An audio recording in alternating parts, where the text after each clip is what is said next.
Jared. Yes. What's the difference between the Terminator and a modern AI? Oh, great question.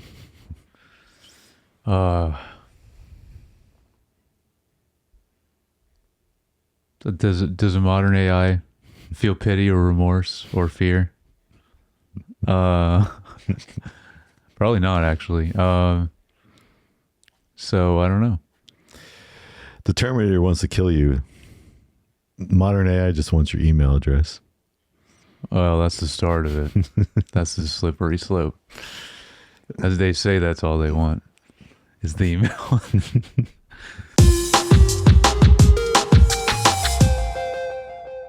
Hey, welcome back to Screen Time Film, a podcast where we discuss a director's filmography in chronological order. We are early move films of James Cameron. Yes. And Jared, the podcast audience is out there. They can't be bargained with. They can't be reasoned with. They don't feel pity or remorse or fear. And they absolutely will not stop ever until we are done. We are off the air. Yeah. Yeah.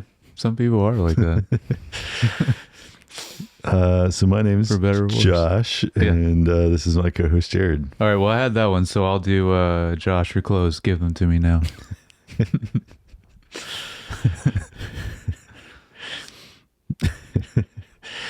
But I literally was going to do the one you did. Yeah. Relating to podcasts, because that is, that is the one. Well, okay. That is the one. Man, like minds. That's right. Be like we're related or something. Yeah, it is like we're related. Anyway, there's both those quotes allude to, if you didn't already see the title of this, we are discussing The Terminator.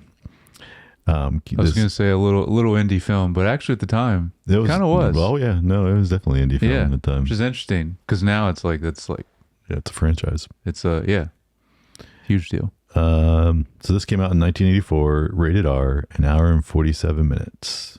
A cyborg assassin from the future attempts to find and kill a young woman who's destined to give birth to a warrior that will lead a resistance to save humankind from extinction.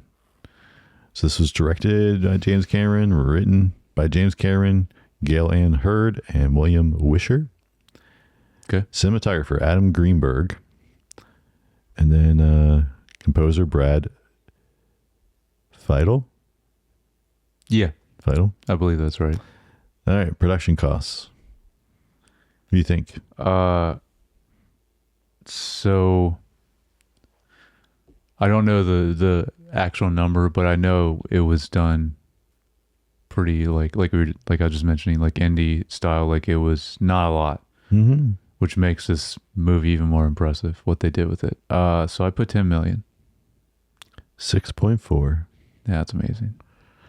It's amazing what they did with this. I mean, it was the 80s though. So. Yeah. So what would that be now? We like double that now? I don't know. Maybe like maybe 12? it's 10 million. Is or 10. Still Still though, that's what they've done with this. That's great. Also, for the time, not a lot of, unknown people here. So we get Schwarzenegger, which obviously we all know as a household name now, but at the time. But at the time, did anyone know? I don't think so. He didn't even do Pumping Iron yet? I don't know. I mean, he was, by the time he was a bodybuilder. So I guess if you were in that world, you might know who he is, but otherwise. Yeah. Was he was this his first film? I don't know. I didn't look it up. Yeah, I didn't either, but it's pretty early on if it's not his first. Yeah. Same with Linda Hamilton. Also, we got Michael Biehn. Yep. And then Paul Winfield and Bill Paxton. Yeah. And Bill Paxton's only one scene. Lance Henriksen's in this again. Oh. He's one of the cops. So he's in it more than Bill Paxton. He's the one that I pointed out in Piranha that didn't look like him at all. He looks like how you remember him now, in this. And obviously he's a bigger deal in Aliens because he's Bishop. Like he's the main. Like that's kind of the one that people think of the most. At least I do. But yeah. Okay. I don't think there's anyone else that I recognized in this. So yeah, it was pretty. yeah, pretty. But you're right. I think small cast. No like famous people in this probably at the time. No. Yeah. It's just how you get the budget like that. True. Didn't have to pay much to. Yeah. All right. So overall thoughts. I guess we both have seen this before at some point. Oh yeah. But like, when was the last time you probably watched it before? I was trying to think of that. It has definitely been a while. I don't know how long it's been. Probably 10 years. This has been a long time. What about you? It's probably been longer than that. I don't really know. But yeah, it's probably been. Because I remember watching it more when I was a kid. Mm-hmm. Yeah, same. Yeah, but I don't remember. But also in context and like watching it now and being like, I watched this as a kid. Yeah, it's scary. Some stuff for sure. I know. Yeah, we did though. Although I remember a lot of stuff, at least for Drea and I, it was just stuff Dad recorded off of TV. So it was the TV version. Yeah, so might not had wouldn't have had some of the violence. Yeah, some of the language like beeped out, and then the even the nudity. Yeah, and the famous scene where he's patching himself up, like that's, which looked amazing in this. Like that, I doubt that was on TV. I don't know. Depends, but yeah, depends if it was network TV or cable. Yeah, I don't know, but you want to go first?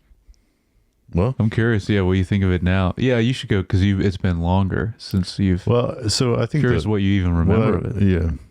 Well, yeah. There's a lot I didn't remember and like some specifics, but then there was like funny how some stuff I did remember. Did you get mixed up with stuff that you thought was in this or T2? Because I was thinking, I'm like, oh, that's not until then, because these two are like the biggest ones, and there was some stuff I'm like, oh, that's. Like scenes I remember, I'm like, oh, I didn't see this in this, so it must be in T2 that it was blurring the lines for me. Which I don't know. The only, I can get to it later in spoilers, but there was like one kind of thing that I was trying. That was like, I thought it was going to happen, and then I was like, wait, or was that in the second one? And then, it actually ended up happening. So it was like, oh no, I was remembering right. So I kind of my other thought was like, this holds up. Yeah, I didn't remember how low budget it was. Yeah. I think maybe that's because of like the second one. Probably watched the second one more often later because it is a bigger budget. It's a better movie. Looks better. And just like the CGI on the thing at the time for years was like so cool. Yes, especially I see how it holds up. It's been a while since I've seen that now. I know, but I remember the liquid thing was like especially monumental. But even some of the stuff in this was like pretty monumental for 84, I want to say. Yeah, I guess. I would say that obviously it's a much lower budget. Star Wars. But you start looking at Star Wars and Alien, that was a while ago. Even Alien and Blade Runner and like some of the other stuff that was kind of out. That's true. Blade Runner was even 2 years before this. That was out before this. Yeah. Basically you have 2 Star Wars movies before this. Yeah. I think Return of the Jedi was after this, right? Yeah, I think so. Even I don't know. So just like, so from that, true. like there's some stuff that definitely look better and but then this was so low budget, so I don't know. When did RoboCop come out? I don't know. 87, I want to say. I think it was later. Yeah. Anyway, you're right though. A lot of it does hold up very well, though. I think. For the budget, you kind of like, and there's stuff that looks good. It's weird thing was like where there was the things that would be like cut between an angle and different angle in the same scene, and you're like, wait, it looked really good, now it doesn't look good, and then it looks really good. It's like it's like towards the end, it's like when it's stop motion, and then when it's just a full practical thing, it's like, man, this looks so good, and then stop motion. I still think the stop motion thing is cool because it's kind of nostalgic. Yeah, and it's like that's what they could do at the time. Yeah. But then you see like at the end, even like full like chrome skeleton version of him, and when it's up close practical, I'm like, this looks amazing. Yeah. But then far away, it's like the moving jerkiness of the stop motion. Well, even the compositing of the stop motion. Right. Yeah. It's like but again, mind blowing at the time. Like, well, and as a watching as a kid, I don't remember any of that. Like, I don't remember feeling like noticing those things as a kid. Right? Well, you didn't really like. Well, and it was hone in on that stuff as much, right? Really. But also, like, you'd never seen anything significantly better. I mean, there's those other couple of films we were just talking about. Yeah, that's true. But I was like, there's not like it was. I guess not like what we're used to seeing now. Right. Yeah, I guess you're right. Star Wars was probably the most mind blowing at the time, like just as a whole. But that also the scale of that was Empire. I mean, like, even between New Hope and Empire, like there's Empire's 82, 80, 81. Oh, they take that long? I don't know. I thought it was 80. I don't know. 77 for 77 was original, but like, yeah. I don't know. You might be right. I can't remember. I don't know. Yeah. I just know it would be before this film. Oh, yeah. For sure. That's crazy, but I don't remember them taking that long in between. Yeah. The only note I put overall was besides those two things, like the story holding up. I mean, also just like I was thinking, I was like, oh, this did the same. I mean, it's not the same, but it's the same idea as Back to the Future. Right. Mm-hmm. And this came out before it. Yeah. Because it's basically like time traveling to change something. Yeah. And I was like, oh, so this was doing that before. So it was like Back to Future has I didn't think about that. Yeah. So I wonder if he took some inspiration from it.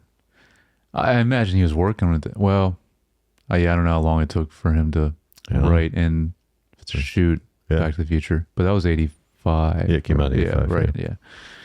So but that's true.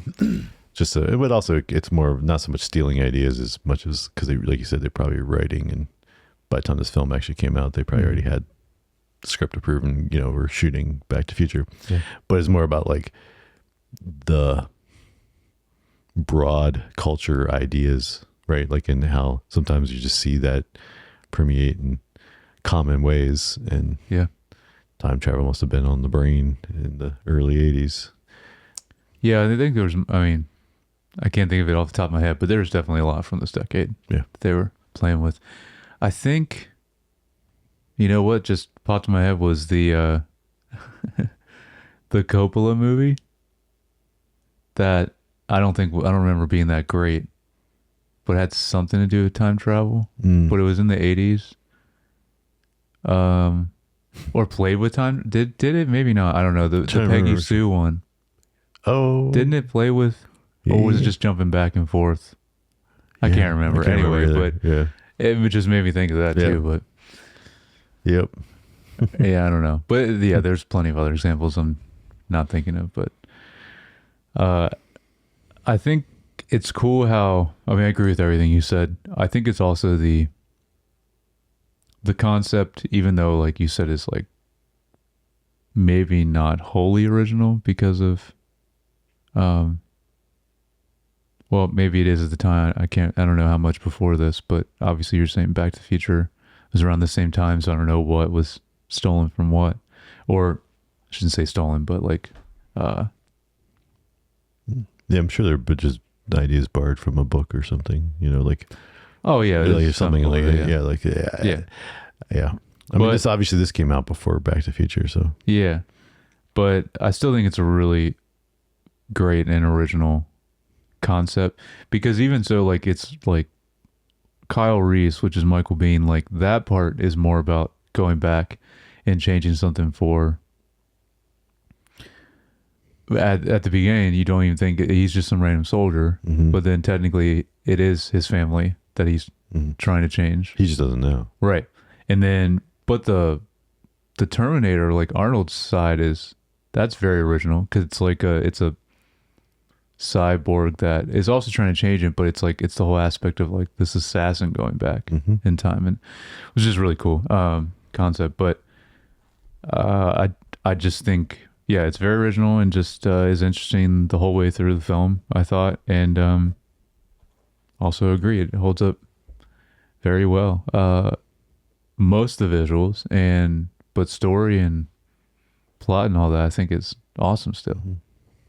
Now, I do think we're obviously going to cover T2, but I think it's one of the very rare times where it's like better in every way from the original. But this is still really good. Yeah. Well, I mean, like you said, like the whole, reveal that it's really obvious. It's, that whole like time travel, and it's like, well, if you change, it's going to change things. But then it's like, well, like, but then if it changed it, then the future would be the future. And then it's like, so then the fact that like, yeah, he comes back and he ends up being the dad, and like, but then you're like, well, that must be what happened all along. So I mean, they play with all this in Back to the Future, and I think that movie is the one because we have so many things that play with time now that it's so hard to get to make something that way that makes sense, and you can't just poke a bunch of plot holes in. And I think Back to the Future is like explains it the best and keeps within like those confines the best.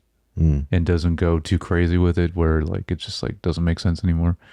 And I think this is very good too, because actually I'll go ahead and say one of my notes is like I think it's they explain it very let me see where my note is. They explain it really well where it's like the actual time traveling part to where like it's very tactile and you can't bring anything with you. Oh, Kyle I think explains it this way. And that's why you see, because you're at the beginning, you're like, why is this Arnold dude just like naked coming in? But then he's, so I think they explain it really well too, and also helps with the story. So it's not like you can just bring a bunch of stuff with you to help you out when you time travel. And I don't remember what else he explains about like why the reason is like you can't bring anything physical with you. I don't know, but I think it's a good way. They organic, say that's right. Organic matter. Yeah. But then because the android was covered in organic matter, he was able to. Yes. Because then it's like, well, then you could have put a gun covered in organic matter. Well, yeah. And some kind of organic matter, bring it with you. But I guess you could do. Yeah. It kind of but it's. I guess you could figure out ways around it. Yeah. It's a movie. It's I mean, it's There is some extent, that you have to put aside all that. You're right. If you think about it too much. Because there's plenty of times in this too, plot-wise, that the Terminator's so good that he definitely could have killed Sarah and Kyle many times and doesn't, or something happens. But like all that doesn't bother me because I understand for the plot. Well, the other way around. Sometimes it's like way too convenient how you find them. You're That's like, true too.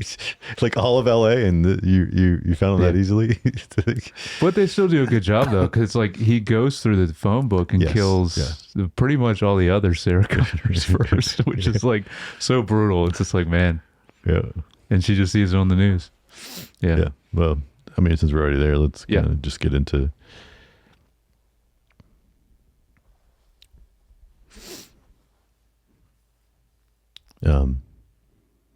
I mean, I always like to look at it was a good hook from the beginning, kind of like a little bit of tease from the future, like a post-apocalyptic future. I love the opening scene. And so cool looking. And then like flash to like, present day, and then Arnold like coming through in is right off the bat. It's also good to, well, especially budget-wise, it's like, I still probably cost a lot what they did with that intro to show the future, but like not showing Arnold going through time or what that process is like, because that would have been, you just see it, he just kind of appears, which is great. Yeah. But I love this. The lightning effects are a little. That's the 80s lightning. Yeah, there's only so much you could do at the time, but I like the Los Angeles 2029. Which now is 3 years away. That struck me. I was like, oh, is this what LA is going to look like in 3 years? 3 years. Gosh.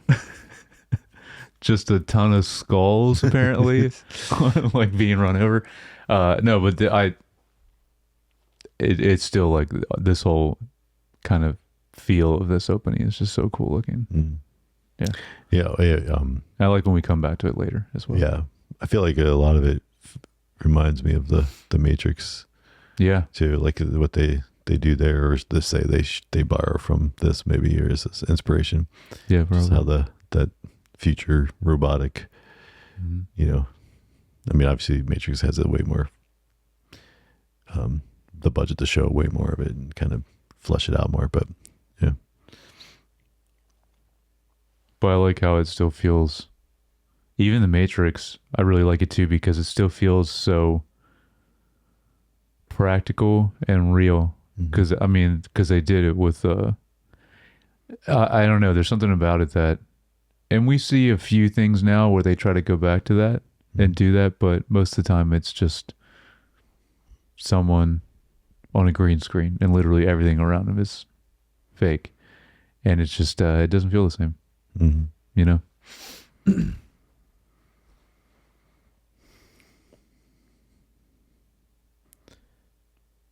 Yep. So then, as you alluded to, then we just the Sarah Connors start getting murdered.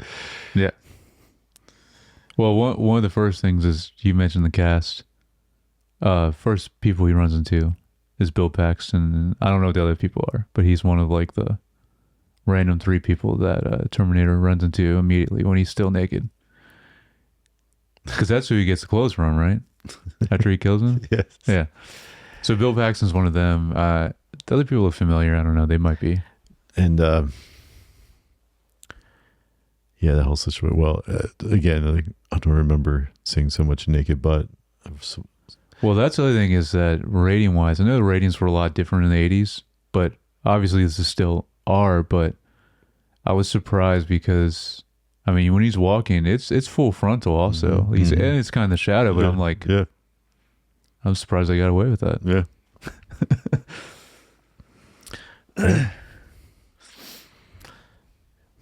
I don't know when this, it's probably shortly after, or maybe it's only that future scene first and then we go right into it, but I just wanted to mention the title sequence, the font, the score. I love it.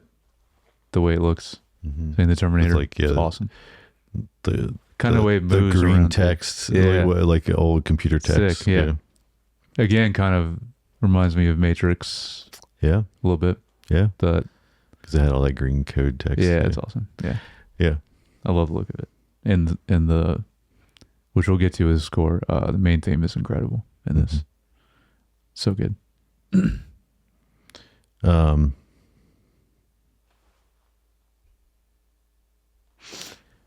and I like how, so even though it's sci-fi, like I like how it really leans into it being like a survivor thriller, kind of like where she knows there's because I mean you take the sci-fi elements out and reskin things and it could just be like a just thriller, like just like some kind of murder person that's out to get Sarah Connors, and then now there's more to it, but like with the story and the sci-fi like elements that bring some purpose behind what he's doing, and purpose in trying to save her, and the makes the stakes higher for her to survive, right?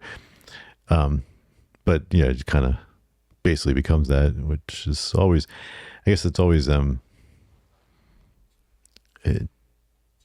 good approach is to kind of, even in a genre piece, and they talk about this some and when they were doing the Marvel movies later, and even though it's like a superhero movie, but then like we want this to feel like a spy thriller, we want this to feel like like they still put some kind of like genre. I love when they do that, because not all of them feel like something specific genre, but when they do, it's like the best.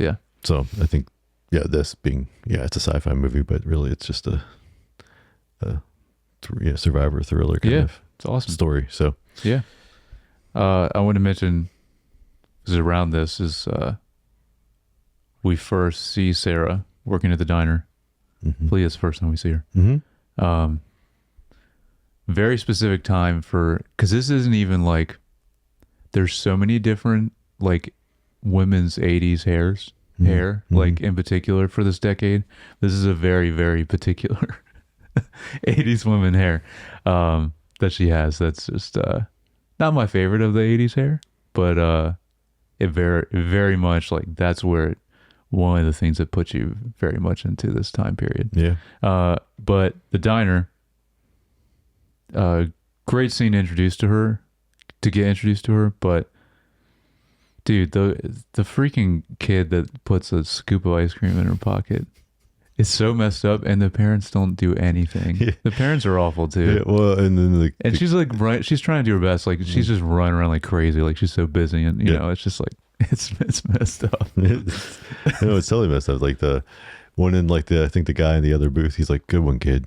Like, right? Yeah. So it's not even just the parents are bad. It's like no one defends her. Like everyone's like, "You're just a bottom of the scum of the earth." Yeah, and it's like, and you're like, "She's just waiting tables. Come on." And I don't know. I don't remember how people were in the 80s. I mean, no one should ever have been this way, but like, I try to be nice to everyone, but especially people that are dealing with my food, and just because I understand how hard their job is. And it's like, I don't know. Yeah, it's messed up. Like everyone's just like not great to her. So let's talk about Kyle Reese. Yeah. How do you feel about his performance in this and believability? I like him. Okay. I like Michael Biehn. Did you not like his performance? I didn't buy him as the two things that like he's supposed to be like this great soldier. Yeah. And I didn't really feel that. Okay. And then I never really felt like the chemistry that's supposed to be between them either. No, there is no chemistry between them, but I don't think there's supposed to be, because you're not supposed to understand that they, well, eventually like hook up, right, and she gets pregnant with this very important John Connor person that already gets mentioned in this, but. Yeah, so I don't think it's supposed to. But you're right, though. I mean, even later, when they actually do get together, it's not great. It is a very 80s sex scene. Yeah. It's just not sexy at all. Oh, no. You know what, though? Of the two in this movie, I very much, even though it's still bad, I very much prefer the earlier one because it's funny, at least. Because it's like her roommate having sex with this guy. Mm-hmm. That and she's just like jamming out with the Walkman on still, like during the whole time, which is also plays into the killing of them so great when Terminator comes in. But yeah, no, that's a fun scene. Yeah, that one's great. I just like that was the one. I don't know. That was the thing that kind of, when you get like your three leads, like you get your three people. And it just felt like he was like the weak link in this one. Like of the three, I would agree. Yeah. And just and not something I remembered, like, watching it again, like whatever, it's been 15, 20 years. And I don't remember how, because is he in T2 at all? I don't remember. I think he is. I don't know. Even though, well, he died. I don't know. I don't know because of the time travel thing, if we see him at all. But you're right, though. He's not as great in this. I just really like him because I remember him in, which we'll cover, in Aliens. He is awesome in that movie. So I think of him more in that. But also a very similar character. Like, he's like this, like, supposed to be very, like, one of the best soldiers. So maybe he just plays him way better in that movie. I don't know. We'll see. We'll be covering that one soon. So, yeah. What else you got? I mean, obviously there's the famous police station scene. So I have one. I have one, but I believe it's before that. Okay. Where the Terminator comes into the Tech Noir club. When they're in there. And basically like narrowly misses Sarah Connor. Kyle's there too. Just a really awesome action scene. And this club's just really cool too. And I love the name of it. It also makes me think, because I'd never heard of Tech Noir before this, and I remember that being a thing in this movie. But also, I'm like, is that like kind of James Cameron's kind of word for what he made up for like the genre of this movie. Because it kind of feels that way, doesn't it? But it's the name of the club. But I never heard that in anything else. But you're right. Like it is like a kind of a film noir like vibe. But with like the techie sci-fi. Yeah. So I don't know. It just made me think of it when I saw it this time. Yeah. Because like some of the, like a lot of the heavy shadows and stuff. And yeah, because there's still elements, even though you talked about it being more of a thriller, survival type movie. I mean, everything borrows from like old film noir, pretty much every movie. So like that there's still aspects of that in this, even though it's not really a detective movie, but just like some of the, like you mean, like the shadows or even like some of the like kind of back alley or corners they're going through, like that's very, noir, just the feel of it. For sure. But yeah, so then we've got the famous police station. Is this the first time he says his catchphrase? It is. Okay. It is. The guy's great. Guy's like, you have to wait. And he just like, accesses the structure and he's like, I'll be back. Yeah, it is funny when I watched this time, like, I was waiting for him to say it, but I just didn't remember this was the first time he said it. But it was great. Yeah. Well, first and only in this, right? He didn't say any other time in this film.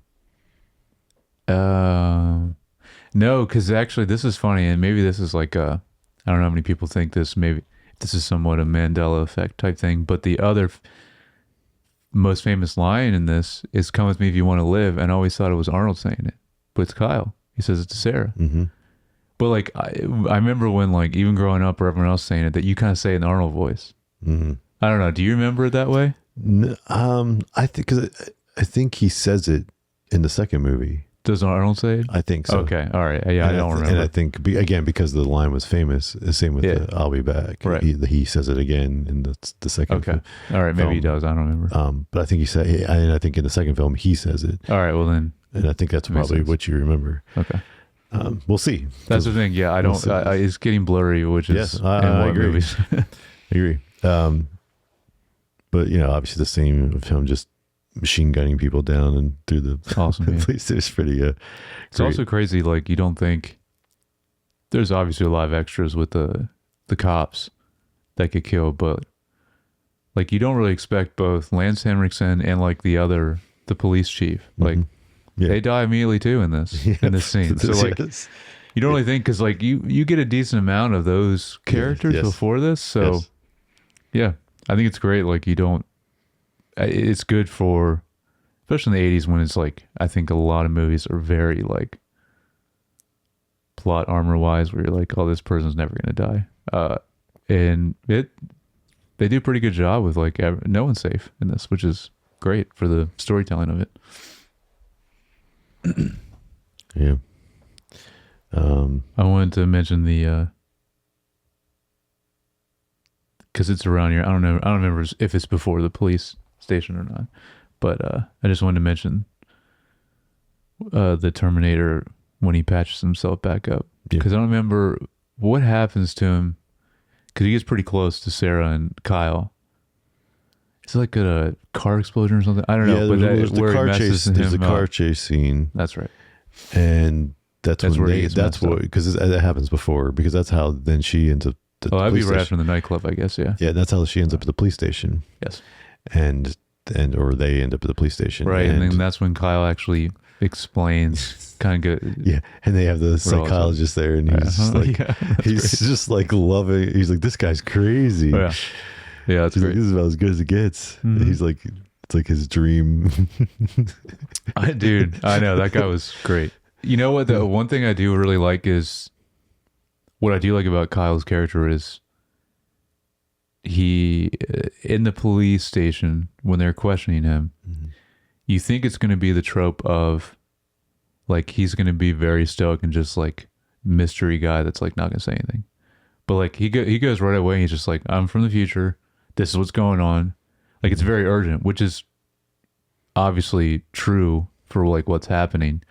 But I just like that he's not precious about anything. He's just like, hey, this is what's going on. We need to protect her. Now, obviously, these people don't believe him, but Right. like it's, you know, he goes as far as say it's like, you know, this is a mankind scale type thing where it's like Yeah. the fate of our race. So like I like that he's just like he goes into everything right away and tries to explain everything as much as possible. Yeah, I wanted to just the psychologist guy, like Yeah. when they're playing the tape back Yes. for Sarah to watch. Yeah. And then like it's like he's so into it that he doesn't even stop it when it gets like out of hand, and the police chief has to be like, "Hey, turn it off, turn it off." She doesn't even see anymore, and he's just like, "Oh yeah, I'm sorry, I'm Yeah, just." that guy's weird. But yeah, you're right. He also very just feels into like he feels very 80s, like Yes, he does. like dark type, like Oh yeah. It's like we were talking about in the last movie. Yeah. The one dude that like trying to get on the boat with those two girls. Oh and man. like and like that character is so like a cartoon character, and then, like this guy kind of feels that too. And it's like there's things that they did in the I don't know, probably 70s also, but like in the like you don't never, you know, by the 90s you kind of got away from that stuff. Yep. In film, but yeah, they were just like they really don't The feel like real. They don't feel like real people. No. The 80s stereotype person, yeah.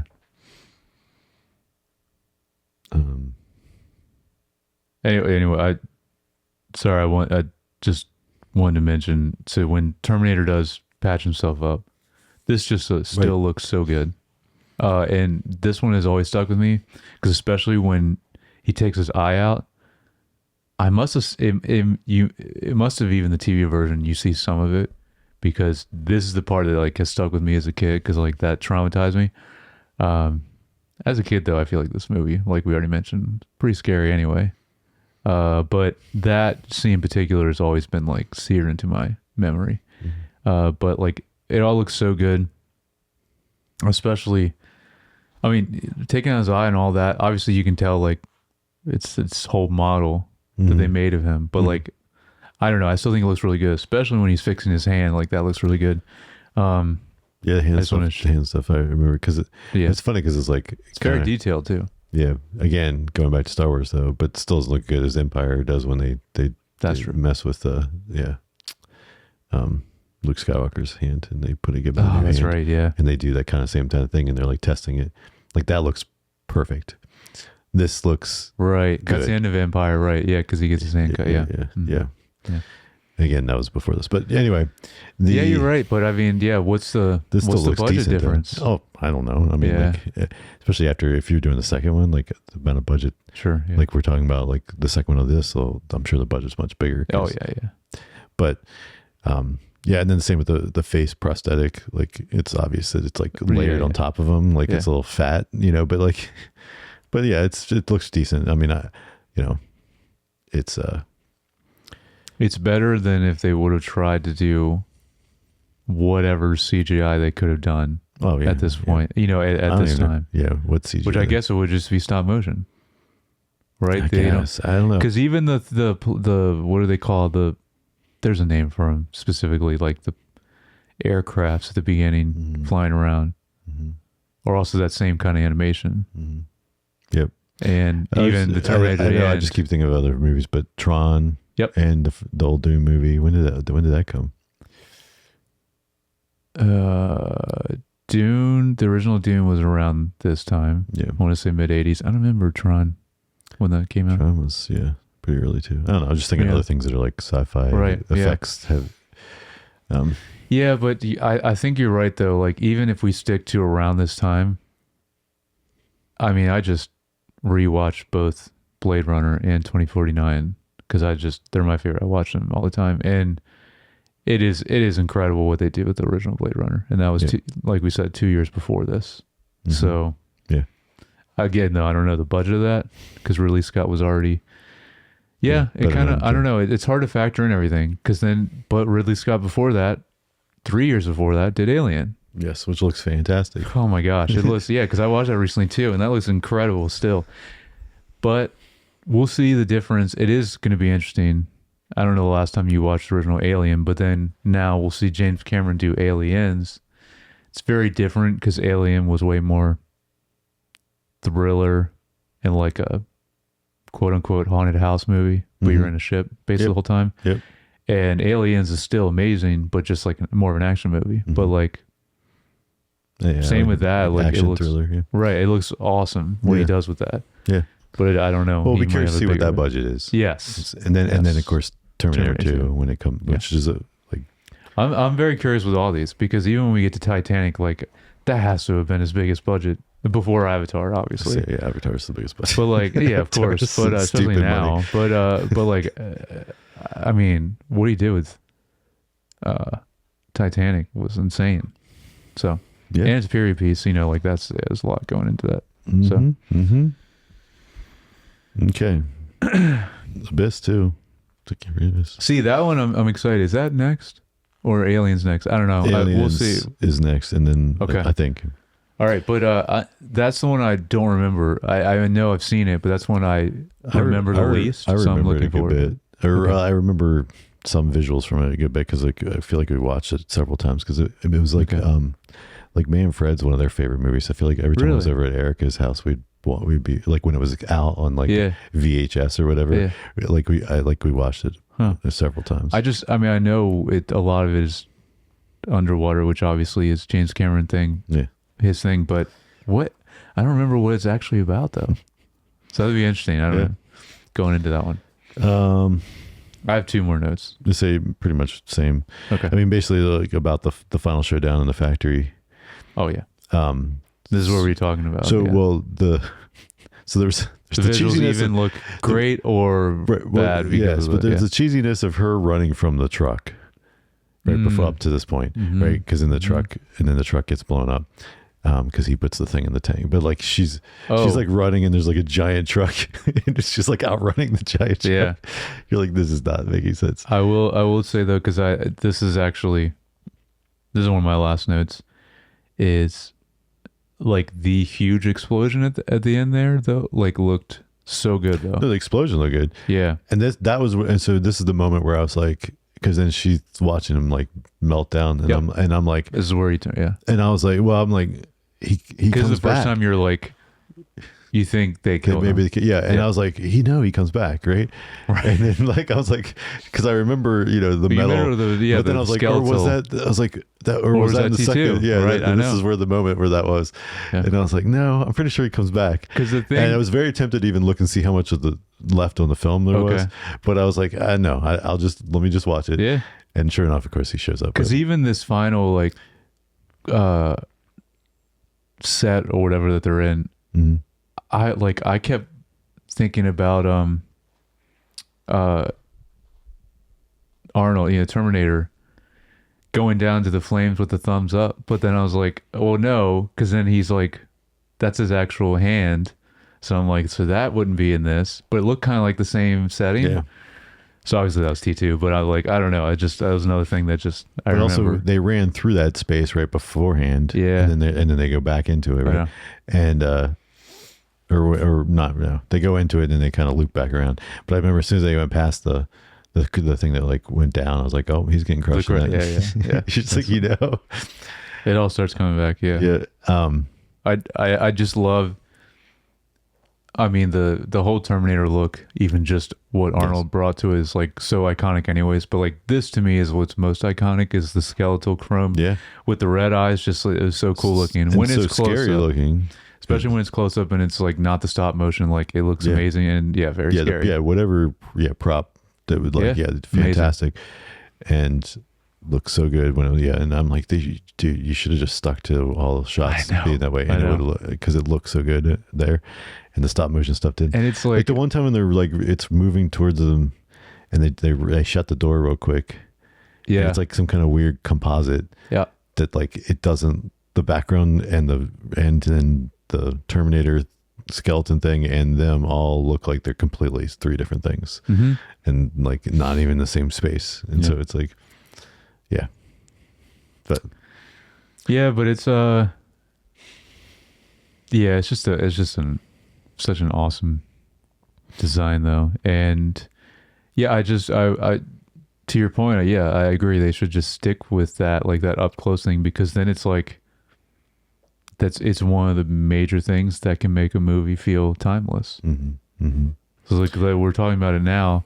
It's like you could make that look with CGI like incredibly good now if you really take your time. Like we've seen a lot of recent like bad CGI too, but that it's like there's no mistaking because it's a real practical thing. Like we mentioned, like a lot of stuff from the original Star Wars still looks great because it's a practical thing.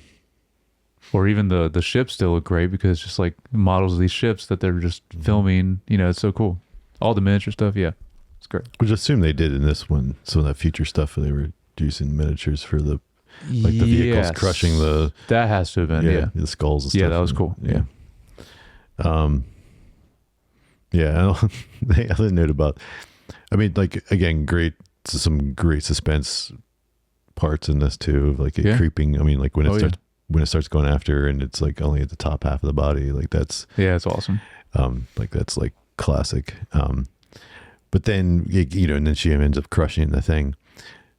When it gets crushed though, why do we see the lightning again? Why do we see the lightning across the screen?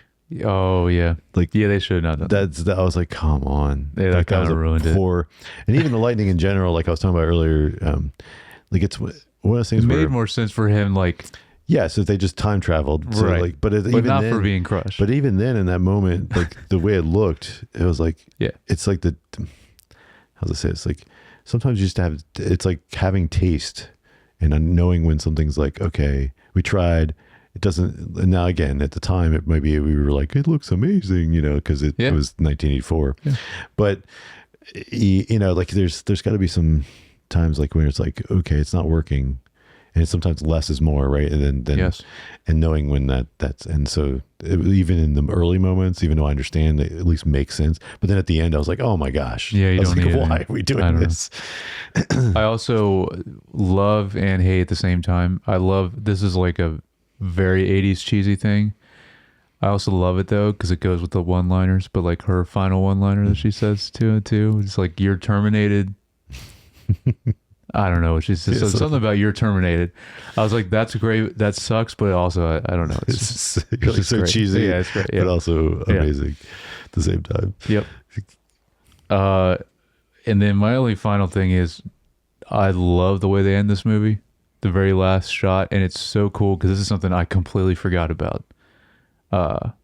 Seeing how the Polaroid was done or shot, or actually taking the Polaroid, because we see this picture all throughout that Kyle Reese brings, and it's just so cool seeing that shot of, because it's obviously a little bit later. Sarah Connor looks different. She's pregnant.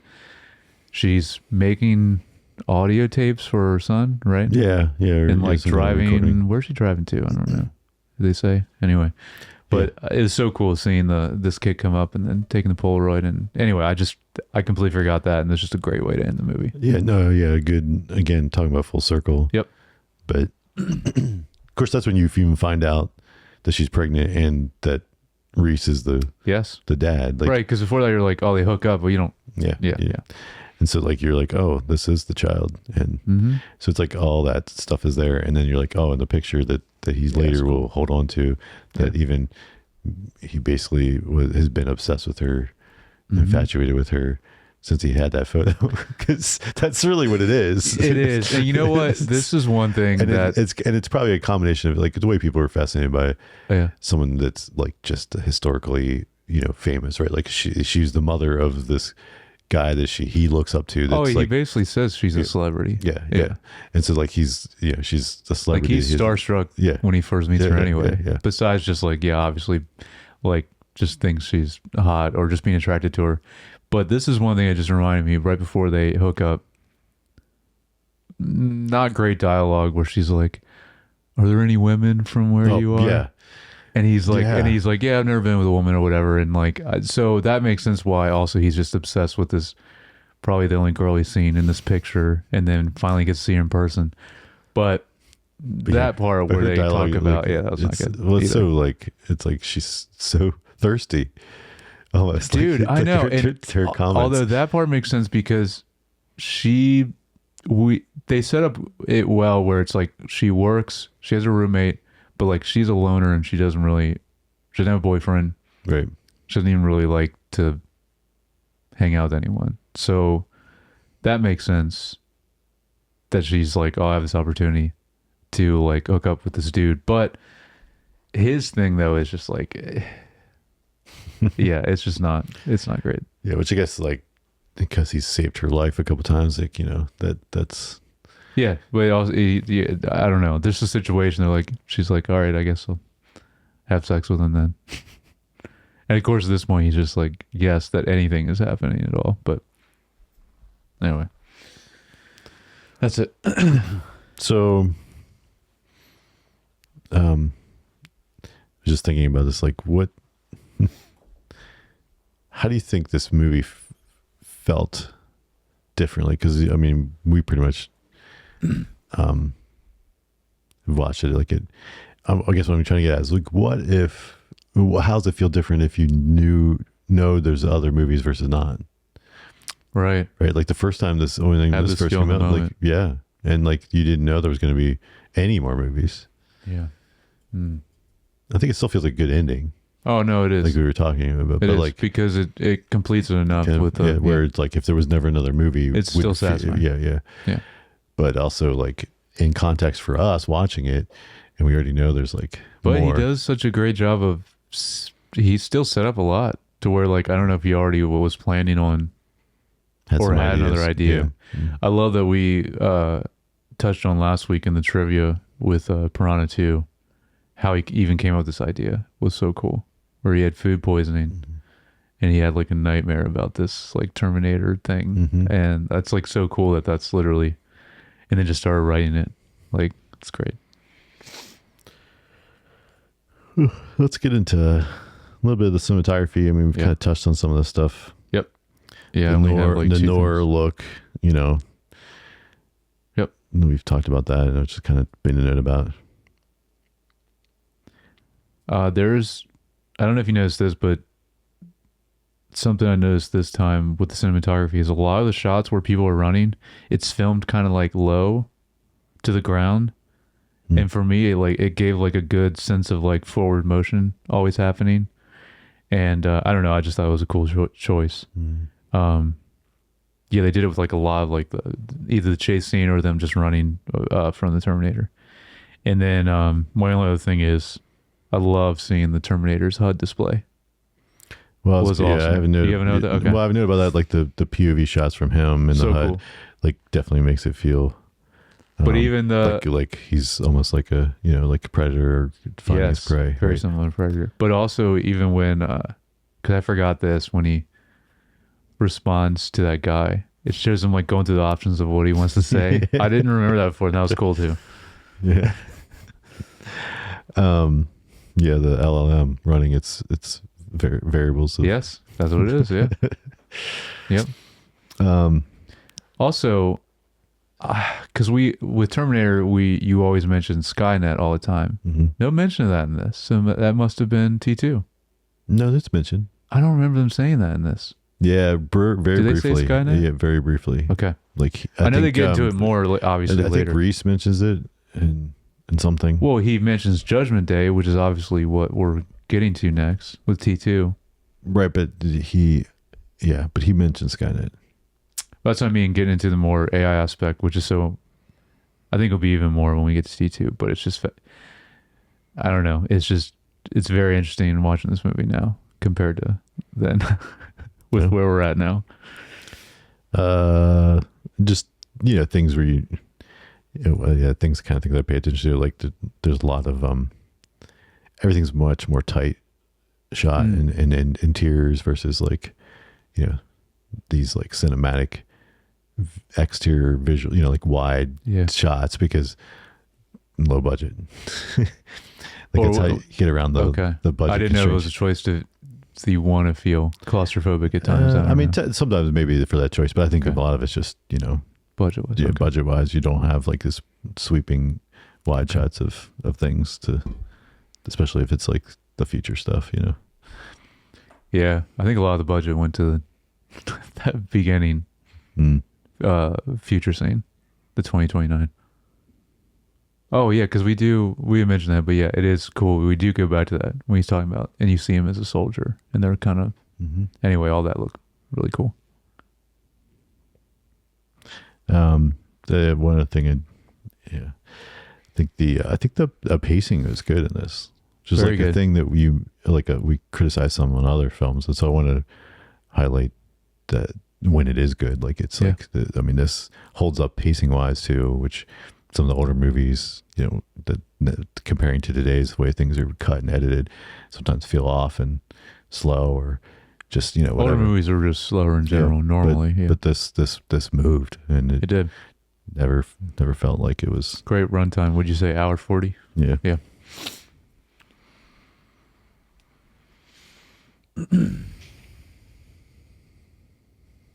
Yeah.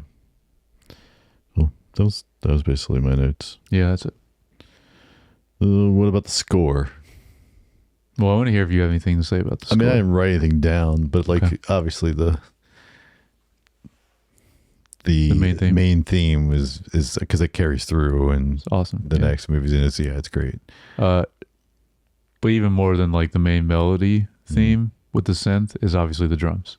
Yeah, that's like what people think of the most. Yeah, which is what starts the main theme, which is so sick. Also, yeah, that's all I have written down. Yeah, it is. So has this guy done other stuff, or? I didn't look to see. But I don't know, because I actually didn't look to even see if he. I mean, I assume it's the same guy for at least for T2, but I don't know. Or wonder if he worked with Cameron again on anything else. The DP I know he is the same. The cinematographer is the same on. He is on T2, and I think he's Aliens too. I don't know, he does a couple of the upcoming stuff for James Cameron, so they work together a couple times. Nice. All right. Well, then themes and messages. Yeah.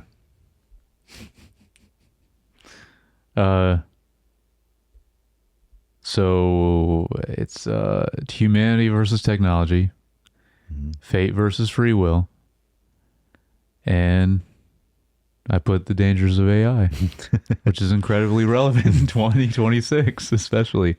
We'll yes see. And no. We'll so see. I put humans. What I put is like humans still matter. Machines will never be able to match the creativity of a person. And I think that's the thing that I think is going to be always true. We'll see if we ever get these skeletal AIs, and if they ever start killing us. We'll see if that ever happens. Yeah, if there's an actual judgment day. We see that a lot more in T2, but we'll see. Yeah. I don't know. 2029. It's something I think about because, like, I know this is getting a side tangent, but like, I think with AI stuff, but the same with like that show Pluribus. Yes. And like, very relevant. Like it's even though they're not AI, but it's like this single consciousness that like everyone else. There's been so much talk about it. And it's so interesting because I love seeing Vince be like, man, he's like, I wrote this a long time ago. He's like, I didn't want it to be like an AI conversation, but he's very still against AI in general. Like he's talked about, but like it is, but just because of it shows so you once I say like thought and creativity is commoditized to like the same thing with like whatever music, whatever it is, like then everything's going to be the same, and there's no like original creative idea, and that like that's what plays out in that. Yes. That's like the idea, like when even the idea of Carol writing a new book, because it would be something new for them to experience or learn about. Yeah. And so anyway, it's a thing that I think I find very interesting. It's something for several years now, like being in the creative industry, thinking about like the pros and cons of it, and is it a threat or not, right?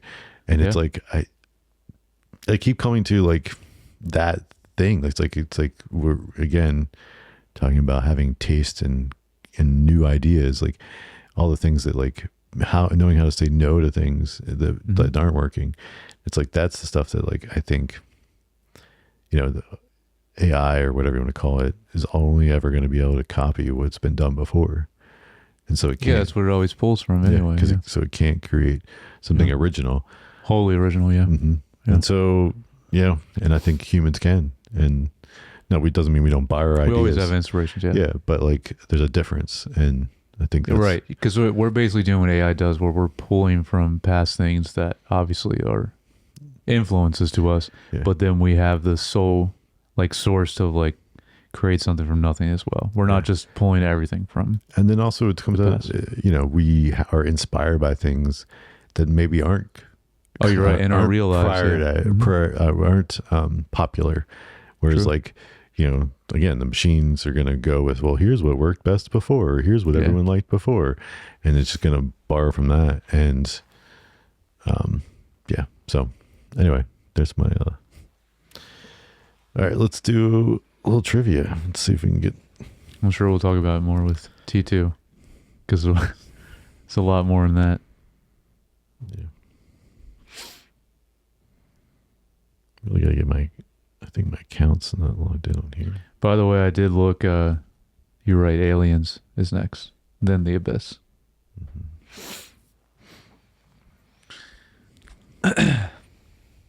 When's the last time you seen Aliens? It's been a long time as well. Really? Most of these movies, like the ones that I know I saw a bunch as a kid like that that I just never get around.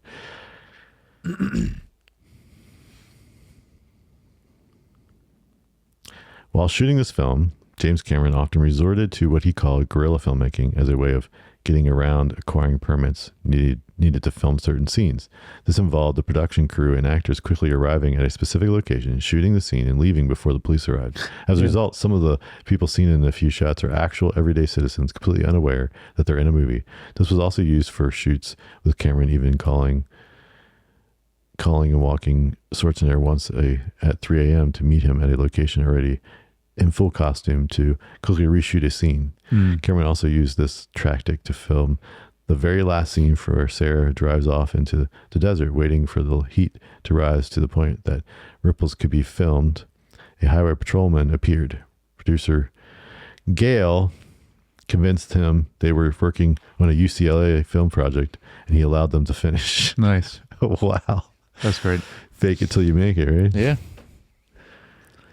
This was done a lot more back then. Like I was just watching a 70s movie that took place in New York, and it's clear. It's like, it was Dustin Hoffman was the main actor, but he's just walking around New York, and like there's so many people walking around him, but they're like actually looking at the camera. It's just like, no, there's no. They're like, what's going on? Yeah, they're just filming. They're just going and filming.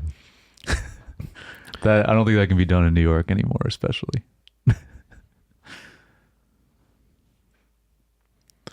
Arnold Schwarzenegger worked with guns every day for a month to prepare for the role. His first 2 weeks of filming, he practiced weapons stripping and reassembling blindfolded till the motions were automatic. That reminds me. Like a machine. That reminds me when he walks into the gun store. So great. The guy there, he's just like, he's just like so like he's like so impressed that Arnold like knows all this, but he's just rattling off all these guns. It's a great scene. So Arnold tried to avoid Linda Hamilton and Michael Biehn as much as possible, since he was trying to kill them and didn't want to form any real connections. Yeah. Arnold going method.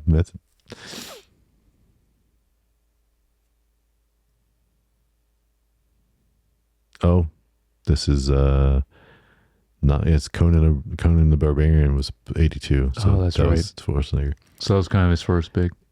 Yeah. So he said he says James Cameron had the idea of giving Arnold even fewer lines than he had in Conan, in which Schwarzenegger in Conan he only had 24 lines in the film. Schwarzenegger has only 14 lines and 21 minutes of screen time. It's the way it should be. Less is more with him.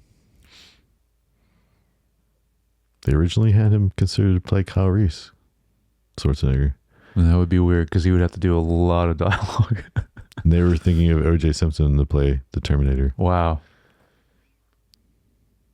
He acted a lot then. Like, remember he was in the original Naked Gun? That's so weird. Like, it's just random, so like the movies. There's a couple of movies. So he did. So they said the bodybuilder turned actor had made something of a name for himself. He did Long Goodbye in 73, Pumping Iron in 77, then Conan the Barbarian in 82. Yeah. So they were kind of looking at him as like a, like a somebody who would want to come see him. Yeah. It's another one of his that I need to revisit. Total Recall. Speaking of sci-fi. Yes. That was one I haven't seen in a long time. I watched that one a bunch. Yeah, and that one I hardly I actually read remember that book too. Really? Yeah. Yeah, I need to revisit that one. I think that was... Is that again. Paul Verhoeven? I think that was the same director that did RoboCop. James Cameron got the idea for the film during post-production of his previous film, Piranha 2. Yep. Since he had been fired from the production, he had spent the last of his own money on the plane ticket. Mm-hmm. Yeah, we read this last week. He had a nightmare, metal exoskeleton emerging from the flames, dragging itself over the floor, holding kitchen knives.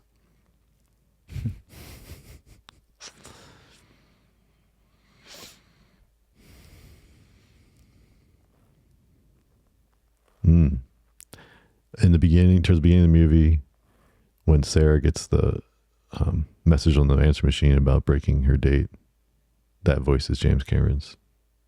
Oh, interesting. Oh, and then later they got married and got divorced. Yep. I didn't know that because he was also... Yeah, he was married to Linda Hamilton for a while, but I just found out he was also married to Catherine Bigelow for a while, which is like, she's a huge director, still directing. She just did House of Dynamite.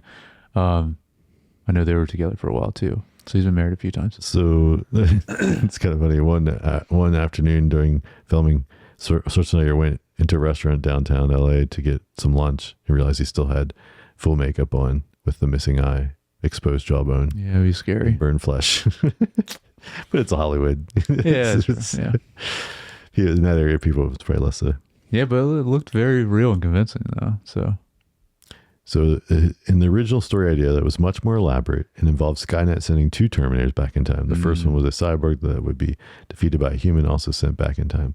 Resistance actually sent 2 men, but one was to die during the time travel. A second Terminator was consistent of liquid metal, and that would be able to shape and shift and would be sent by Skynet in a response, reluctantly, as it was experimental, that it may have to the past beyond Skynet's intentions. Cameron briefly considered clay animation and dark shots to portray the shapeshifter, but soon realized that the concept was too ambitious for what he could achieve with contemporary techniques. Yep, it's another thing, he had to wait for the technology. He also knew that his reputation at the time wasn't big enough to sell a story of such scope to a studio, so he used only the first half of it.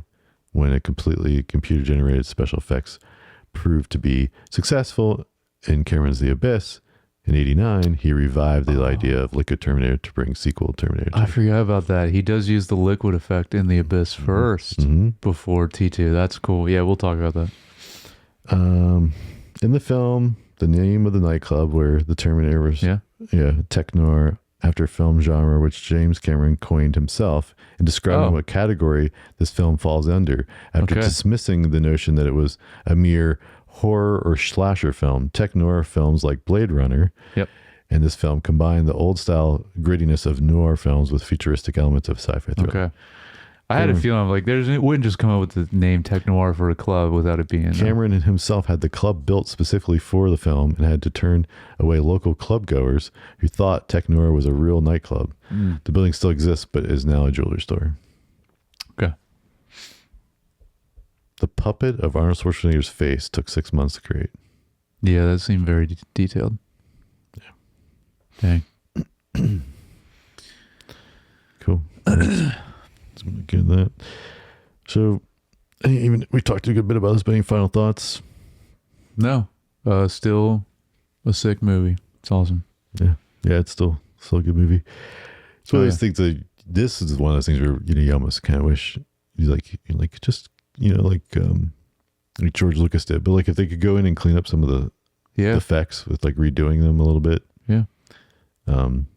It'd be really good, like, it's like, that's the stuff that kind of takes you out of it. Those couple scenes, even if it's just recompositing it in a computer and doing it, better. Anyway, I don't know. I know it's like sacrilegious. It's hard, I know, but like stuff like that, it's like saying, oh, let's go into Back to the Future and change something. That's like almost like there's movies that's just untouchable. You shouldn't mess with. Yeah. But that's why I love that Zemeckis is the one in particular I hear. It's like he will never let Back to the Future be remade while he's alive. Yeah. Which is sad. So when he dies, they're going to then remake it. It's going to be bad. But until then. All right. Well, I think we already kind of mentioned it, but like Aliens is the next film. So we're looking forward to that. Oh, yeah. And obviously let us know if you have thoughts and ideas around Terminator, if you watched it recently or just haven't remember it from the good old days. Mm-hmm. Let us know, and you can do that by emailing us at feedback@screentimepod.com or leave a comment or DM. And we appreciate all of you like and subscribe on Spotify and Apple Podcasts and YouTube. And those that follow us on TikTok, Instagram, and Facebook. And if you'd like to follow us individually on Instagram, I'm at JYoungBar. And I'm at Jerry Youngbar. All right. Catch you guys next time.